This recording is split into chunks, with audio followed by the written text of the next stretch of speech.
Hello, dear listeners, and welcome to One Nation Under Whiskey podcast. My name is Jessica Rabbit Guillermo Lomas, and I have finally been allowed out into the wide world to do my Dora the Explorer reporting. So this is a dream come true. What I've got for you today is an interview I did whilst I was in Nuremberg a couple of weeks ago, where I managed to just sit down for a quick chat with our friends and importers Prineus. So there's a conversation coming your way, and it's me and Gerd talking about whiskey in Germany, and some whiskey myths that I know people like to ask questions about. So get comfy, sit down, pour a dram, unless you're driving, in which case don't do that. Just listen along. I promise you there'll be no discussions here about colours of whiskey or guessing games about whiskey flavours. And that's a reference that you're going to have to go back and listen to me complaining about somewhere else. So stay tuned and enjoy the interview.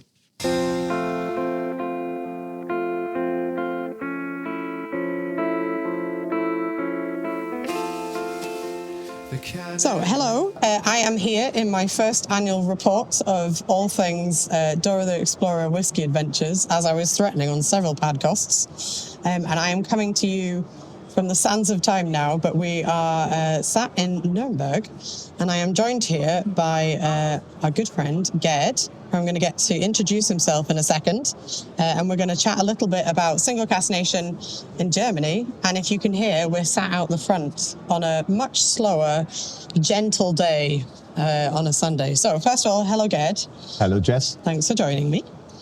Thank you for having me. Yeah. So, as I'm sure you are a regular listener to the podcast, we have lots of people with nicknames.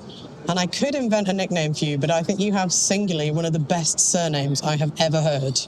Could you say it for the listeners of the podcast? Oh, my surname is Schmerschneider. Perfect. There's no nicknames needed to be invented there, I think. Well, sometimes they call me in private Schmeri. Schmeri. Yeah. Well, that sounds quite My cute. wife does as well sometimes. Yeah, it sounds like the kind of thing, like a Shetland pet name. I like that. Okay. So I am joining you here. We have a lovely big stand. You are our importers, Prineus, here in Germany. Mm-hmm. And we have spent all weekend talking and pouring drams for people. Would you like to tell us a little bit about Prineus and what it is you do in Germany? Yeah, actually, we're an import company and wholesale distribution company. We're looking out for several brands from all over the world and importing them to Germany. So, and then we sell to resellers all over Germany. That's our main business, as you can say. So, we started the company about more than 20 years ago. It was a little bit by accident, I would say, by accident. I've been to a whiskey club. I was a bartender before that as well, and had another business, and wanted to do some change for me. And whiskey was always a bit of a hobby for me, like most of the people who got in the industry, I think, or many of them. Anyway, and we noticed that there was a new company popping up in the UK called Compass Box. Oh. You may have heard about it. And nice. These days, John Glaser was with his guys. There were only 3 people at these days, John and 2 colleagues. And they were in a small office underneath a hairdresser in London. So, the hairdresser, I still don't know the name. It was Owen Marshall. Anyway, I dropped him a line because we were interested in visiting. We've seen some of the bottlings, and they were quite interesting and really good stuff. And he's making many things different, as you know. Yeah. So, and then from these days, we had these easy, cheapy Ryanair flights where you can go for $30. You can go over and back in one day. So we left in the morning, go to the office at Compass Box, popped into the hairdresser. We're quite surprised it is really a hairdresser, and then asked for Compass Box and say, yeah, just down in the cellar. Wow. So we sometimes... What a day trip. Yes, it was. And down there were huge desks full of samples, and 3 desks for the guys doing something like that. And we expected to have half an hour or something with John, but it turns out in 3 hours we were sitting there having samples, etc., etc. And then at the end, I was asking John why there's no importer in Germany for his stuff. So he's got so much to do with the US because he's an American, and the French market and the UK market. And he said, what about me? I said, why? I said, I want to do something different. And I'm pretty sure that for your whiskey and the way you're doing it, a new approach for importing whiskey to Germany would be helpful. Definitely. So we came up with that, agreed to a certain amount of cases that we would do in the first year. And then, from this started the company. And so we bring many new brands to Germany. So we're quite experienced in bringing some, not to say exotic, but brands that turned out to be famous later, I would say. Oh, you guys are in the very OG, beginning. the OG of bringing different brands to Germany. Yeah, for example. So we did something like the first Makamura from Sweden. We brought to Germany first, where we had Penderyn from Wales. And we started, after a short amount of time, we started with Japanese whiskies. And in 2004, 2005, nobody was talking about Japanese whiskies. No, not the Hanyu bottlings, not the card series. And we have to talk in every drum into the people because they say, well, it's good whiskey, but it's Japanese. Oh my goodness. Yeah. And just giving away Yamazaki 18 and Hanyus and... Yeah. What a time. What a time, absolutely. And we had some single casks here for the market and so on. Some of the card series from Ichiro, nice. We only received a couple of bottles, and it was really tough selling them these days, which is today, everybody that has a bottle, can you imagine, is a fortune. I would have retired already if I took all the bottles for me. Anyway, and we have these kind of brands, and of course you get more respect because you have the brands. They might sound strange, but they're always interesting. And that leads us, in a way, directly to Single Cask Nation, because you guys always have something special that is not really on the list for the other independent bottlers. Yeah, well, the world of independent bottling in the time that I have known and done bits of whiskey jobs, and certainly since we were founded, it's a totally different scene now compared to where we started. I always tell people at festivals that, as far as I'm aware, and we have fact checkers on this podcast who will write in and tell me if I'm wrong, but as far as I'm aware, we are the only independent bottlers who started in the US and then sort of moved home, which is kind of strange. We have, obviously, it's quite common that, independent bottlers start in the UK and then they expand to markets like the US and into Europe, or European bottlers who look to get access into the US market.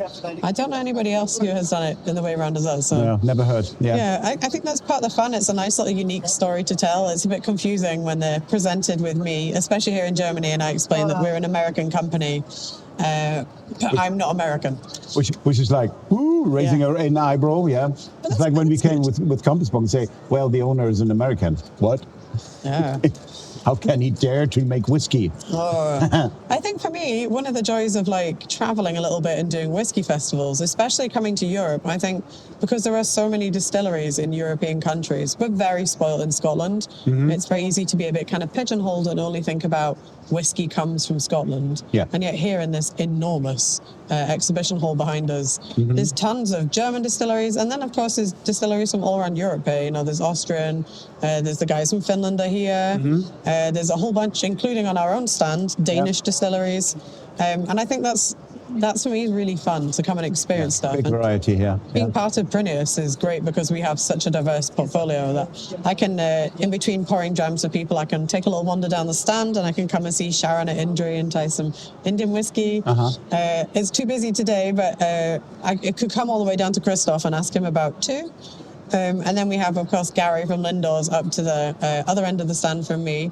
And then a few other brands in between that you guys are manning the tables for. So, it's fun to be part of a big mixture of whiskies that are not necessarily from Scotland. Is that deliberate? Do you guys have a kind of a vision of, are you trying to collect us all like Pokemon stamps, like one Scotch, one Japanese? It's just about, we need something that really spreads our portfolio in a good way, we have to say. We've been approached of so many distilleries in the past years and so many new independent bottlers who want to be in the German market. But you really need to be careful to say, so when you have different independent bottlers, that they make something like that, and the other one that has a completely different concept on doing bottlings. So, for example, when it comes to independence, we have something like Firkin whiskey from Mike Collins, the retired marketing manager of UDV, Diageo. And then we have Finn Thompson, a young guy from Scotland, but he represents the 9th generation in Scotch whiskey business. So always fun to have these bottlings, and he's got some really good connections in the industry because his grandpa owned Ben Eagles before. So it's a great family lineage right there. And some old family casks they have, which is always like, wow, it's amazing. And next thing, for example, we have J.G. Thompson, which is a sister company now for Single Cask Nation. Yeah, so I hope I've been doing Tim a bit of justice talking about J.G. Thompson and pouring some J.G. Thompson drams. That's funny for me because I've been Single Cask Nation for a good while now. Yeah. To switch my brain out of presenting whiskey in single cask format. And obviously J.G. Thompson works with small batches, blended malts, totally different profile ideas. That's quite fun for me to be talking both things and sharing a table with those too. I think it's funny to see. I think it's probably the first time ever that the next brand from this company who owns Single Cask Nation and J.G. Thompson, Artisanal Spirits, has another company called, you might heard, the Scotch Malt Whisky Society. Some kind of weird club from Scotland, picking casks and selling casks to the members only. But we have them all three side by side at our stand. Yeah. And I think that's really interesting to see the different concepts side by side. And people like that. Yeah, people have liked that, and it's been fun. The SMWS guys have been very kind to me and sort of showing that we're a team and presenting the drams and taking turns. I've poured a few drams to them and they've poured some of my whiskies.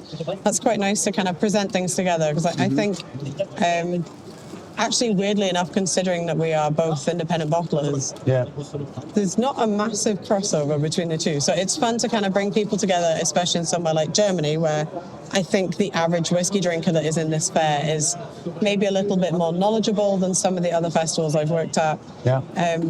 I think it's fun to see them kind of compare and contrasting. We've got some nice drams between the two of us that kind of match. So you have got our Single Cask Nation 18-year-old Croft and Gear. Yeah. Next to me, they've got an Inch Murren, so both of those are obviously Loch Lomond Distillery. And that's quite nice to be like, you can have the lighter style and then we can move into the peatier bit of that. It's been fun kind of matching stuff. And they've also got some really nice things that I've just had little tiny drums of. Yeah, it's always when you meet people here at the stand and showing up with us, it can really have a wide portfolio that we have. Yeah. And at some point you say, when you like this kind of whiskey, you might try the one from the other end. Yeah. So, and you take them over 5 meters wider and pick a bottle for them. And it's really helpful to have this wide selection here from us. We could call ourselves a one-stop shop. Yeah, we don't need any other ones here. Come to Prineus, don't leave Prineus. Yeah, there's something for everybody here. Yeah, of course. Hiding under the table, we've been quietly enjoying some amazing work-in-progress products. Yes. We've had some cans that are Indries, the Irish Indian single malt. They also produce a rum. Mm-hmm. I don't know how many people will have come across that. We have a little bit of Indrie in the UK, but not massive amounts. I've not seen the rum, but they have a rum. Yeah. And you guys have been working with a local brewery to create what we would call an RTD, but it's a ready-to-drink product. Ready to drink, okay. Yeah. And you've been creating a rum and coke. Yeah. We're using the Indrie rum, which I can tell you, dear Padcast listeners, I have responsibly and for scientific research only. I've had a couple of them this weekend, and they're 10%. They're lethal. They are delicious. Yeah. And it's only after I had a lovely big swig of the first one, I turned it round to look at what it was I was trying and realised, it's 10%. Maybe I'll drink this a little bit slower. Yeah. 2 cans and you're done. Yeah. Maybe. Yeah, it's very nice. But it is because the brewery is right around the corner from our office. We know them for a very long time. And they did something, a ready to drink, as you say, with something else, with some obscure rum, which they bought from Thailand or something like that in cask strength. And it was quite delicious. And I said to this guy, why not doing it with one of our rums? He said, yeah, we could do that. And then we had a nice evening and trying all the combinations with their own cola. And they have a lemonade as well, which is delicious also. The lemonade's great. I've been enjoying that too. Yeah, and so we tried different combinations, and the Kamikara and the cola turns out to be absolutely delicious. It's a cracker. So, yeah, it is, absolutely. And everybody you give the can to is at first thinking, what? And then smell, drink, and say, wow. Yeah. There's nobody that says, oh, that's not my cup of tea. So no, and if we find those people, we don't need to be friends with them. So we can continue imagining they don't exist. Yes. That leads me quite nicely into maybe you could share a bit of an insight for our listeners about the German whiskey market, because there are a lot of stereotypes that exist about you guys. Really? Some of which I have to say play out pretty true every time I come to Germany, but not all of them. And I think it's nice. Joshua, I'm going to put him out here on the line a little bit. He will quite often talk about maybe the number one, I guess, common stereotype about the German whiskey market is that you guys like it very dark, a little bit farty, bit of sherry, and if it's peated, then even better. Yeah. How true do you think that is of the German, as a sweeping generalization of the German market? Well, when it comes to sales, of course, the people attend to your stand as when you have a dark-looking bottle at the shelf somewhere in the back. Everybody's saying, "Oh, what is that?" Really, people like that. But not all of them. There are many out there who likes a good bourbon matured whiskey. Yeah. But color is a thing that many people like pretty much. Unfortunately, I have to say, because you always have to tell them, well, come on, some of these drinks you really prefer. You got a note in Germany, it's by law, I think in Germany and Denmark, that there is color inside, so E152. And most of them are not aware of this. But it's good that we have this mark on the label so that people can see, at our stand, of course, we don't have anything that is colored. No. With just natural color. But even then, we have some very dark bottlings, and people are always attended by this, even if they like others. Of course. Yeah. I wasn't aware that it's just a German thing, but... Well, I think you guys have certainly internationally got a reputation for it, but I can tell you, having worked at whiskey shows all around the world, we are all guilty of it, of walking up to the table, look at the color of that one. Yeah. And it's really hard. I try very hard to train myself away from that school of thought so that I try to look for something that's, I call it Peely Wally, same color as me, pale and interesting. And I've had lots of really interesting conversations here in Germany this weekend and also last year when I was here in Nuremberg about pale and refill casks and how that allows the spirit to do a lot more of the talking than it being heavy wood. Jason will tell you that we are not color guys. Yep. And I'd like to think, by and large, we stick to that. We try not to be motivated by picking the darkest possible cask samples. Yes. Mm-hmm. Makes sense to me. He definitely, he's gone full hog with it. He's Team Balmenic, which I'm looking around now because every time I have mentioned Balmenic at the stand, my friend Stuart Baxter, who is the global ambassador for Inverhouse, so the owners of Balmenic, he has popped up like some sort of leprechaun. From behind the table. It was getting a bit Beetlejuice. I was starting to get a bit creeped out yesterday. But yeah, the one that we have on the table with you is our 11-year-old single cask, full bourbon matured, and it's great. It's a really bright and spritzy little classic space cider, really fresh and fruity, and I think a fun kind of antidote to the heavy sherried whiskies that I think is a commonplace in the market. So yeah, I think that's definitely... It's funny if you're maybe not aware of it, but yeah, definitely Germans are famous. There's a lot of, I would say, mean comments about you guys and sulfury whiskies. Actually, we have that kind of people here in Germany, and I know that many from the outside say, we cannot sell that cask anywhere except Germany, because there are people who like it. I really know some people who really like this sulfury, dark, sherry whiskey, which I wouldn't bottle for myself, never ever. But we have a market for that, and I think they don't even get the sulfury note because of their genetic things. Maybe. I don't know. Maybe they're not able to smell it. Probably, I don't know. But it's popular in Germany. So, for example, from India, we received some cask samples, which they say, "I've heard that Germans like these kind of whiskeys."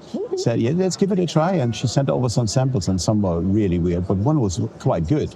So we took this cask for Germany here and had the samples at the stand and already sold a couple of bottles, even if the container has not left India yet. Perfect. Yeah. Perfect. You can't go wrong with that. So Why not serving the people, the things they like? Yeah, well, because apparently, and I have to be reminded of this regularly, we are businesses, and apparently we're here to make money, not just entertain ourselves drinking whiskey. Oh, which is glad you named that. Every so often, I pick casks. I have to think, no, I need to think about this as a broader appeal other than myself. So yeah, that's that's always in my mind. How about something we have discussed on a recent podcast episode? We've talked about bottling strengths. Yeah. So obviously, Single Cask Nation is cask strength whiskies, and in the US, our nation friends are very much into as high as it can go. Mm-hmm. And I sometimes wonder if that's a cultural thing, that bourbon can be extremely high in ABV. Yeah. Whereas in the UK, we don't really have a natural kind of want for things, I think, that are that strong. We don't have a history of making bourbon, but also we don't really have what exists here in Europe, which is, the culture of snaps. And I wonder if maybe that's why we're not so necessarily drawn to the extremely high ABV whiskies. Mm-hmm. Do you have something similar in Germany? Do you feel like people have a kind of sweet spot of strengths for whiskies? When it comes to high-strength whiskey, the thing is, of course, that we have in Germany, you have very low alcohol taxes on that one. So the difference between a 46% whiskey and a higher-strength whiskey is not so big as, for example, in the UK. Yeah. I think the taxes for alcohol in the UK are 3 times higher, and we have it in Germany. Yeah. And Germany is one of the lowest in Europe. So we are in a happy position. So that's why we always expecting things to have a higher strength. And really, from my point of view, I like cask strength whiskies because I can adjust the level I want to have on my own. So I don't want to do it every day, so I grab 46% or whatever bottles as well. Yeah. And if you want to sell bigger amounts, of course, it's easier to have a 46% product. But when it comes to single cask bottlings, I think it makes perfectly sense to have them in cask strengths. Yeah. By the way, it is easier for the bottling itself. Right. It's certainly, as the bottler, it makes my life easier if we're not having to work out dilution and how many bottles that adds into an outturn if we're bringing it down to 46%. If it comes out the cask, it comes out the cask, is what it is. We've had a really good run here. Our little Glengarry 21-year-old has been very popular, and that's a perfect example of... I want to sound pretentiously calling it, like whiskey in its most natural form. That's a whiskey that was filled into one cask as new make, put into a lovely bourbon barrel, bourbon hogshead, left alone for 21 years, and then it's been tipped. We've done nothing with that. We've bottled it, and we brought it to Germany. Yeah. And it's gone now. And now it's gone because people keep coming and asking for it. How rude is that?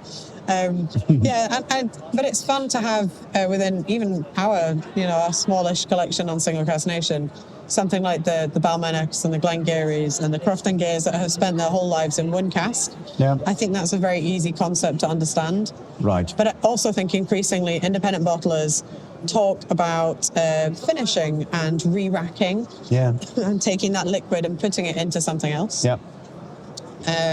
Maybe you could, I don't know how many of the listeners maybe will have heard of Firkin.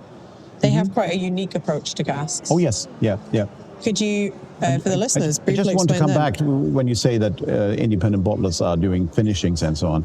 We have some independent bottlers that really look forward to buy some brand new PX Oloroso or whatever cask from Spain, quarter cask size, just to add lots of color to the whiskey. And accidental sherry into their liquid. Yeah, and the thing is that many of them, with their finishes, they cover just the spirit that's inside the cask. You can't get anything else than the sherry is overpowering everything. And unfortunately, there are many people who like that in Germany, but some independent bottlers really aim to that. Yeah. And for me, it's completely wrong to do it that way, because you recover things and you have some really poor spirits that you cover with these you're hiding.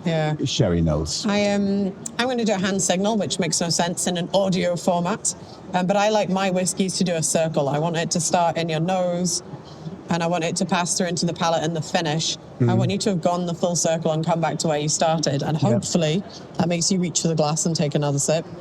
And for me, that means that wood and the whiskey has integrated. Yeah. I'm okay with strong casks and kind of bold cask flavour, provided that mixes nicely with the whiskey. And you haven't got two separate lines where there's one line going with the whiskey and over the top there's a load of cask, and the two don't mix. I like it to have blended together. And some of the bottles that we have on the table, we have obviously finished, and they have pretty decent long finishes. I think the shortest finish we have on the table with us is 2.5 years. I would call it a second maturation, not a finish. Then we get into a very good lexicon argument, don't we, about are we in a finish, are we in second maturation, or our good friend Mark Watt, he has a whole term he invented for himself, which is resting. He calls it 6 months as a little rest in a cask. But yeah, so I was going to Firkin. Firkin. So they have an interesting approach. Yeah, what they do, Firkin was invented by Mike Collins. Some of you might know him, but when you hear what he has done in his former life, so he's retired now from his main job. He was marketing director for UDV. Yeah, he's got quite a long, good whiskey CV. So he invented some things like rare malts, the classic malts, Flora Fauna series. I think he was involved in Johnny Walker Blue Label and so on and so on. All the Diageo stuff that came out, the Distillers edition, was all on his brainchild, I would say. Yeah. And then, he retired, and for some reason, he has still got some good connections to Diageo. Very helpful. Well, very helpful when you want to source casks. So, but he doesn't want to be an independent bottler like the others. So he said, okay, well, we'll do something else. So he has some specially built casks for him. They are half American, half French oak. And then he seasoned them with a sweet wine. And he always takes a sweet wine that fits to the original whiskey in there. For example, there's a Colilla with a masala finish. Yeah. It's not a finish here. It's all second maturation. It's about 2 years, roughly. And then he has some distilleries that are really, I have to say, a hidden gem. Yeah. Like Tullibard and Tierninig. Not so often you see them on the market, or Deluan, producing a lot, but you don't see them very often from independent bottlers. And he has always tried many combinations of the sweet wines and the original whiskies, and fixed about 4 or 5 of these, and the result is quite impressive, I think. Very, very good drinkable, easygoing, but on the other hand, very complex and entertains you, the glass. I think the glass entertains you for half an hour or something like that, which is always good. Yeah. I like it when I have a whiskey that tells me a story, and then after 10 minutes, it's another story pretty much, or half an hour later, you detect something new that you haven't discovered the way before. I love that. And Firkin is really doing that as well. I think we have it in a couple of our bottlings too. I always feel a bit, I'm going to say, sorry for the whiskies. We have a couple of lovely whiskies that are, they are casks that I think just need a bit of time in your glass. So they do exactly what you're talking about. You know, they tell a story. They will reward you for the patience of just pouring it and let it sit in the glass for a bit. The trouble is, when you come to a whiskey festival, especially one as big as this one, you want to try responsibly as many samples as you come across that you think look interesting. And you can't do that unless you either bring several glasses, or you just take time out of the whiskey festival and go sit down somewhere, which in itself is a challenge at a whiskey festival. So we've got the Longmorn with us, and that's one that will sit very happily in your glass for 30 minutes more. And obviously, I'm telling people this as I pour it, like, it's delicious already when I pour you it, but if you take this home with you, the reward of being patient and letting it sit for longer is even better. Yeah. So I think that's for me one of the problems with whiskey festivals. That there's so many things I want to try. I'm spoiled for things that I want to go try in a short window frame. And there's only so much you can really taste of whiskies before. I think at this festival you can choose from thousands of whiskies here, from old and rare to brand new and new distilleries, and funny things to weird things to everything. So I can show you some distilleries who are doing their job in Germany, for example, for many years, and the whiskey is kind of obscure, I have to say. But he's got his friends, he got people who likes it, so everything is okay on that one. So it's really fun. And when it comes back to whiskey, for example, when you have a tasting in a hotel and you leave the last drum, you take the glass home with you, and it stands next side to your bed, and next morning you get this glass and said, smell it and say, oh yeah, that was a great evening. That's perfect. I had this conversation yesterday, actually, with somebody about the concept of smelling empty glasses that have had whiskey in them. And I was like, we talk about this quite often on the podcast. We're in a safe space here. To somebody who's not interested in whiskey, that is an exceptionally weird thing to do. Perhaps even arguably a bit lazy. It's because you can't be asked to wash it up, which is true. I also hate washing up. But there's something nice to come back in the morning and have like a little nose and a smell of what a great dram you've had. It works especially well, I think, with obviously smoky, peaty ones. You get that kind of like end of the fire, bonfire stuff, which is lovely. We were talking about if you're in a household with everybody in the household understands this and are on board with the concept, then that's fine. If you live with somebody who is not really a drinker, certainly is not a fan of whiskey, and they come down in the morning and find you sniffing empty glasses, it's time for you to get some help there, Gerd. Let's no more whiskey for you. So my girlfriend is adjusted to that, so she doesn't worry about it. You've trained her well. We were talking about what a strange thing that is to be like, just actually, I've not washed it up. I'm just going to have a little sniff of what that is. I want you to tell our listeners about the Compass Box bottle, which is on our table, because it's a really special Compass Box, and I think it's a cool story that is very. That's the Compass Box bottling.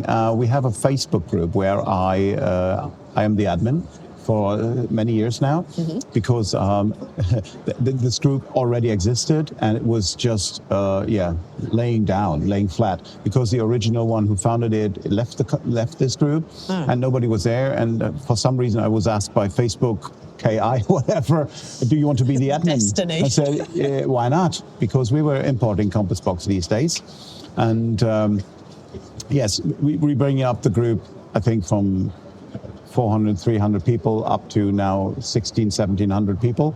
But really, they're the Compass Box nerds. You find that from all over the world, which is always funny to see when you see people from the Far East, from the US, and from Europe, seeing all these Compass Box lovers everywhere. They're exchanging the bottles that you can see exclusively in the US and so on. Good community. And so the idea was that we want to have an exclusive bottle for bottling for this group. So, and I give John Glaser a call and said, John, can we do something about this? And by the way, it would be a great idea for me to be involved in the blending. Selflessly, I will volunteer my time to come and help you on this one occasion in case you need some help. I don't think he needed help, but he was... he loved the idea of doing that, and he said, of course, you're more than welcome to come over. And then we had a nice, very long afternoon in blending this whiskey together with James Saxon, his whiskey maker, John and me. And we were agreed that everybody has to love this whiskey when we're finished. And my impact was that I wanted a bit more peatier style, and we want an elegant combination of a sherry and smoky whiskey, which is really a thing in Germany, is much appreciated. And we found a good mixture on that. You can see the recipe, of course, as always. I love that. There's and we have them on the table, a great kind of like pictogram that explains the shapes, and they also disclose chunks of the recipe. I think is great. It's an extra level of nerdery attached to what you've got. And the final touch was when we wanted to have it a bit smoky and a bit more complex and a bit more body, that James said, we can add this 19-year-old Ardbeg. So, and when we're going for 2,000 bottles, we can adjust up to 7-8%, something like that. And we'd put it inside, and everybody was looking at each other, nodded and said, yeah, we got it now. That was really the thing that punched it. A real eureka moment, I guess. That's fantastic. I actually now just said that out loud. I realised that Ardbeg have just done a eureka bottling. Look at me, I'm so involved in the marketing thoughts. And the thing is, the name, it's called The One I Love. Yes, I was coming to the name. I wanted you to, because I think this is a lovely play on a title. Yeah, when people come to my home who are into whiskey, not me, all I know in the whiskey industry, or friends who just drink whiskey, they all pour their friends all the whiskeys, the best they have. When the bottle is opened, nobody cares how it's gone. They don't hide it in the shelf and give away the free things or the cheap things. They just say, you got to try that one. And I said, I give the people the one I love. So why not call it that way? And John said, I always had love on my list for a whiskey name, and said, we're there. The only thing we couldn't agree about was the song.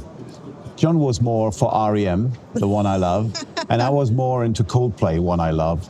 So we listened to both songs. Okay, which one does the whiskey match to better? I don't know. It's both. It's different music. I personally really don't like that much REM, but Coldplay is good. It's okay. It's nice pop music, and so I was for Coldplay. John was more for REM. Well, that's about whiskey and different parts of it, and it's the same. So in the same way that we all taste whiskey differently too, why not also have your own twist on the music? I think it's great. I think it's also worth pointing out that you're incredibly generous, that you only pour the good whiskey in your house. I will be at your house immediately, helping you drink only the good whiskeys. All the whiskey lovers I know do the same.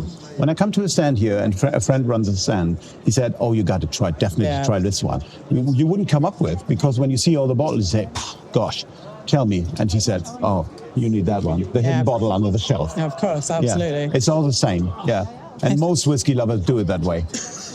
That's one of the joys of whiskey to me, is when you come to a stand that obviously has a lot of bottles, there's always somebody who's like, "Oh, I've got to grab you and I have to tell you, this is where you should try." Or, when people come, especially the Single Cask Nation, we're still getting recognition here in Germany. So people are coming and touching the bottles and saying, "Oh, what is this?" And it's fun to kind of play like a bit of an almost like reduction game of like, well, what sort of things do you like? Okay, well, we've got these 2 drams, and then another qualifying, oh, well, I like, okay, well, we have this. So, and sometimes people just come to the stand and say, "Surprise me. What have you got a recommendation?" That's the best you can get them, obviously. And yesterday we had a lot of people coming over asking for our canvas 35-year-old. And there were people arriving at the table saying, "We've been told we have to have the canvas." So I'm not sure who this person is, but I think we probably owe them a dram of it for sending people our way. And we sold quite a few bottles on the basis of, I was told I had to have this, and it's delicious. Yep, sure, one for me, which is very pleasing. And that, the canvas, for example, is one thing that people like who tend not to like whiskey. That's the fun part. We had a group there at the stand. There was one girl in there. She loves to smell the whiskeys, all the one, but she tried a lot and she said, "I don't like it." And I poured her a wee drum of the canvas, and there was really, you see the change in her face, surprising what it was. Drink it and said, "That's actually the very first whiskey that I like to drink," after smelling for more than 10 years from my husband. He gave me so many drams, something like that.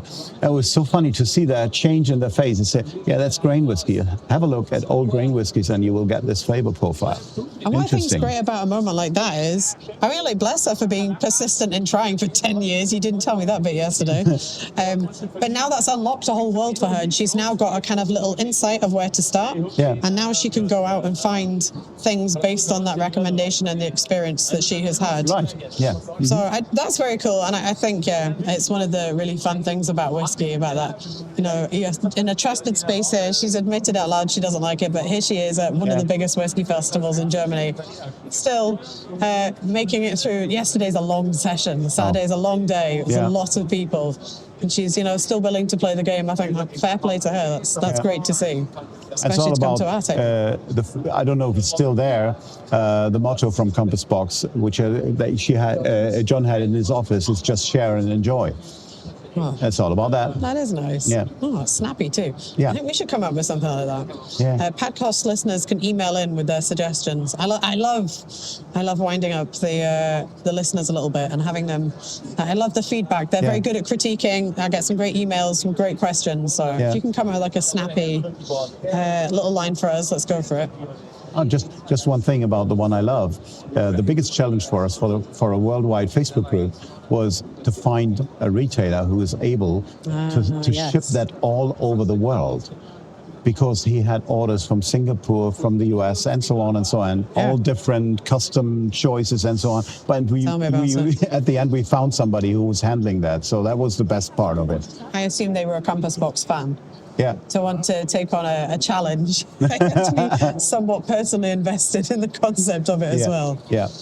Yeah, okay, so we've covered a little bit of German and some of the, I think, wrong stereotypes about you guys. I think whiskey nerds around the world are whiskey nerds. Right. There's just a few little finicky bits. If you want to meet the whole full concentration in Germany, come to Limburg. Yeah, well, as you said, Limburg, but also I think you just need to go to the Verschiel on Isla. I think that's a pretty good representation too. Yeah, Limburg is on the bucket list of intense whiskey experiences. I've met whiskey clubs from the US who made own T-shirts for a visit in Limburg because their idea was just to do it once in a lifetime thing to be 1 year in Limburg. Yeah. So that was their idea, and they made T-shirts for us and so on and so on. You see that. Or from Far East, from Sweden, of course, many. Of course, my lovely Swedes. Yeah. I think there's some lovely kind of adjacent industries to the whiskey world. T-shirt manufacturers of the world must be extremely excited by whiskey nerd groups who, okay, we need a 2025 edition of our whiskey team on tour. And I also enjoy it. Where we're sat here in the lobby, where it's a little bit noisy, but opposite us, there's a British shop. It always tickles me as someone from the UK. I love... I may have disclosed this on the podcast before. One of my favorite things to do when I travel internationally is I love a trip around someone else's supermarket. Yeah. That's incredibly sad. Same for me, yeah. But I'm old enough to be okay with that now. So I love coming to see what a German supermarket looks like. But I always enjoy seeing what, as Brits, we are exporting under the British banner. So opposite me is a lovely selection of delicious-smelling fudges. It's called the Fudge Store. And then the bit that really has made me laugh on the bottom of this sign, it says British Things, which sounds like it could be a Monty Python reference. Honestly, I feel like they got to the fudge shop and then they were like, we could add some other British things. So I'm excited to see repping always repping my Team Yorkshire, this Yorkshire tea, which is a shout out to Jason, who I'm trying to force out of drinking PG tips into good tea. Yep. And also I found this morning, hiding on the other end, they actually have some Tunnocks products. Oh. So the tea cakes that I brought you guys, there's Tunnocks, but the box is in German. So Tunnocks must have enough of a following here for the packaging to have been translated. I wasn't aware of that. Me neither. Yeah. But actually, this is one of the things I really like to have when I'm in Scotland or in England, these kind of things. Yeah. But we have so many other products here that I'm not looking for the foreign products. It's something you taste and eat there, and then when you come back home, that's fine. That was nice. Except Irn-Bru, probably. Except Irn-Bru. He also has Branston Pickle. What I'm enjoying most about the British Things shop is the two gentlemen who are lovely that are running it. One is American and the other is a guy from Yorkshire. So there's no Germans happening here at all in the British Things shop. And obviously there's a strong tartan shortbread representation happening too. But so many customers are expats living in Germany and really looking for something like Branston Pickles. I don't know if you've heard of this thing, Gerd. We had a thing called Brexit and it's really messed up shipping. So I imagine if you're an expat here, getting hold of your Tunnocks tea cakes is slightly more challenging than it was previously. Yeah, definitely. Importing is much more difficult from these times on, unfortunately. That is something I have been asked is, I don't know why they're asking me because I don't do the importing here, but I've had people at the show asking, is it more difficult to be getting whiskey into Germany? So you are much more qualified to answer that question. It's just much more paperwork and higher expenses, and the haulier companies now make a fortune out of it. Because the UK has some obscure laws from a German point of view. Oh my gosh, we always really think we have obscure laws, but when it comes to whiskey transport in the UK, you need something called a movement guarantee number. Correct. It's the only country I'm aware of that has it. So, and only some hauliers have this number, so you can only choose a certain amount of hauliers to bring the stuff over, and they charge you a fortune for using that. Of course, it's a special secret number. It's a privilege to get one. They're actually surprisingly complicated to apply for in the UK. Yeah. Big hauliers do it because, as you've mentioned, there's an extra bit of money they can make out of allowing you to use it. You, as Prineus, would not be able to get your own movement guarantee because you're not a UK company. Resident now. Yeah, it's to do with taxes and avoiding paying excise duty. It's a lockdown on that, really. But frustrating because I would love to send you lots of lovely whiskies really quickly all of the time. Yeah. And I'm fully aware of how difficult that is. You're not even allowed to drive over, pick them up and drive them back on your own because you don't have that movement guarantee number. And as soon as it comes out of that bonded warehouse, it either needs to be under bond, in which case your MGN comes in, or you pay the taxes, which is silly because then when you come to Germany, you're also paying the taxes. Oh, it's And mean when you because ship all over Europe, you have systems for the customs where you put in the things you ship to another guy, and he says, "Yeah, I got it," and signs there electronically, and then it's gone. So it's going from bonded warehouse to another bonded warehouse, easy like that. Well, UK is not any more of that, so it is like that. I can only continue to apologise. You don't have to. It wasn't my choice either. I mean, I've traded freedom of movement and goods for collecting stamps in my passport, so that's nice. Yeah. I'm not sure. I think it's quite. You need another one soon? Yeah, so I've got a little German stamp coming in. I'll be getting a German stamp going out. What really upsets them is if I arrive in one European country and I leave from a different European country, because there's a magical thing here called Schengen. I flew into Helsinki and I flew out of Amsterdam on one trip. Okay. And so obviously when they're flicking through my passport, they're looking for the Amsterdam entry stamp. Yes. And the passport guy was extremely unamused that I said, "Oh, what can I help you?" And he said, "No, where's your stamp?" And I said, "Well, I came in a different country." And he sort of bumped his gums and was like, "Oh, well."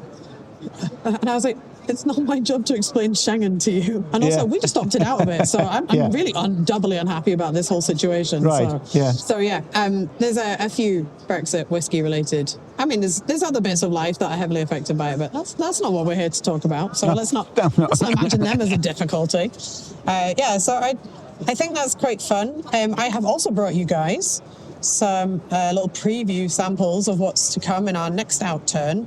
And a couple of very lucky people I've given tiny little samples, and I'm confident we've had positive feedback. I'm pretty sure, yeah. I look forward to hearing what you guys think. I'm going to do a little spoiler for the listeners, that one of the things I brought to Germany is an Arran. It's a 9-year-old, and it's been in sherry hogshead its whole life. That has gone down exceptionally well with everybody that I poured, so I'm excited to see lots of orders will come in. Me as well. I think it's a lovely little number, and it's a great reminder. I think that whiskey doesn't have to have big numbers attached to it. It doesn't need to be in anything complicated or fancy. Yeah. And to me, Arran are always in my top 5. That's a note to myself in future episodes where I have to name my top 10 distilleries of the year. Arran are consistently in my top 5. I think their own stuff that they put out under their label is beautiful and balanced and considered. Yeah. And the single casks, when you get your hands on them, are absolutely smashing. So I'm really excited to hear your feedback on that. I'm not going to name the other 5 because I don't want the listeners to get too far ahead of me. But also I like to create a Joshua Hatton incomplete list, is what we call it, which is, you have to name 2 things, so you name 5. Okay. So I'm going to stick to 1. I'm going to have a one and done, very efficient German-inspired list. I'm going to throw it out here. If I had an infinite warehouse of infinite casks and I let you pick 1, what would it be to bottle? Chichibu. A Chichibu? Yeah. Oh, this is a good question. I know. It's not where I thought we were going. Right, so a Chichibu. Any particular style? Well, I was never disappointed by the bottles Ichiro's done for us. So even if he sounds quite strange, I'm always amazed what he's doing. He's, for me, completely on wizard level, as I always say. Wizard's a good title for him, I think. Yeah, and it's so amazing what he's doing. And when people come to our stand, because we're importing Chichibu from the very beginning, as I told you about the Japanese whiskies, people see that we have to sometimes to take for a drum 12 or 15 euros. And they're really thinking about this. And then they take a glass of the drum, of some of the single cast, for example, going away and comes back and say, it was worth every single cent in there. It was absolutely stunning and amazing. When I've had a chance to look down the table, I've seen Heiko's been working really hard. Chichibu has definitely been flying off the table. And always, whenever you see Chichibu, especially in numbers greater than 1, it catches people's attention if they know what they're looking for. And it looks like it's been very busy for Chichibu on that end of the stand. So. Yes. Yeah, it's exciting as well to be able to tell people, I share an import of Chichibu. They're a great kind of cachet to have. Yeah. Okay, well, that's fun. I was not anticipating Chichibu. I thought you would have named me something perhaps more classical and obscure, but I like that that's what you've gone for. You asked me. No, Infinite warehouse. It was not a leading question at all. I'm pleased by your answer. Yeah. Oh, well, that's good. Okay, and what about? I do know I have one final question for you that I know people will ask me. Do you have a German distillery that you really rate, as we are here in Nuremberg?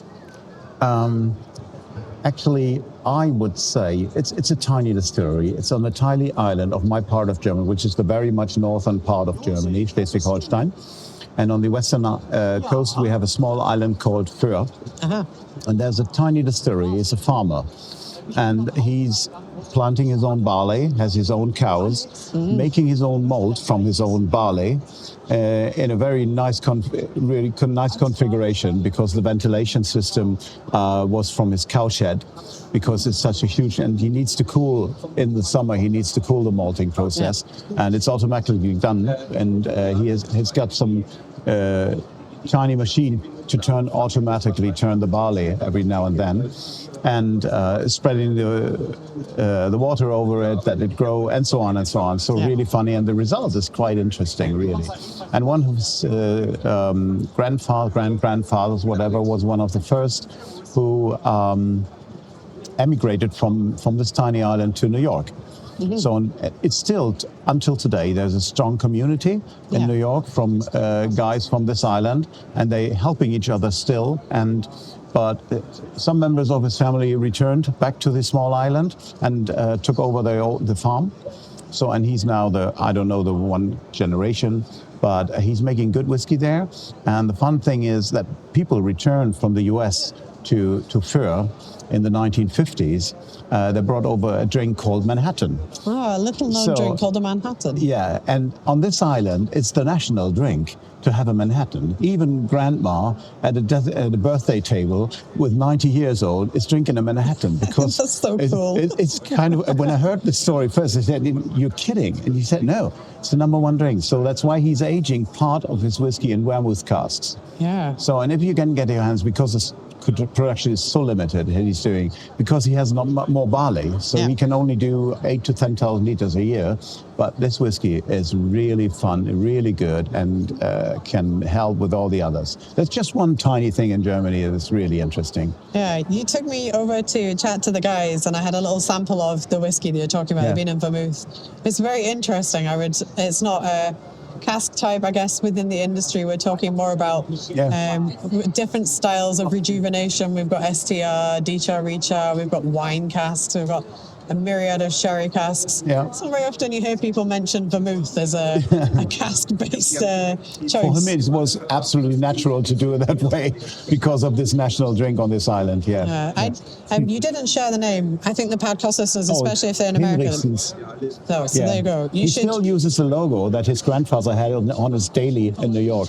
Yeah, so maybe if they're American listeners based in New York, they could go and have a little sandwich in the deli and think I don't know if it still exists, no idea. But maybe some part of it exists, because like you say, they still have such a big community the expats. It's only a tiny island, about 10,000 people, something like that. Yeah. So thank you. That's a good recommendation. I'm going to wrap us up here, because I think maybe we need to go back and see if there's some thirsty people waiting for us. But stay tuned, podcast listeners, because there will be another, I'm sure, little interview with definitely Gerd and some of the other Prineus team for a very fun project we're working on later in the year. So stay tuned for that. Thank you very much, Gerd. And thank you, Jess. It's been fun chatting. Yeah. Let's go back and see what the thirsty people of Nuremberg have got for us. From all over Germany. Yeah.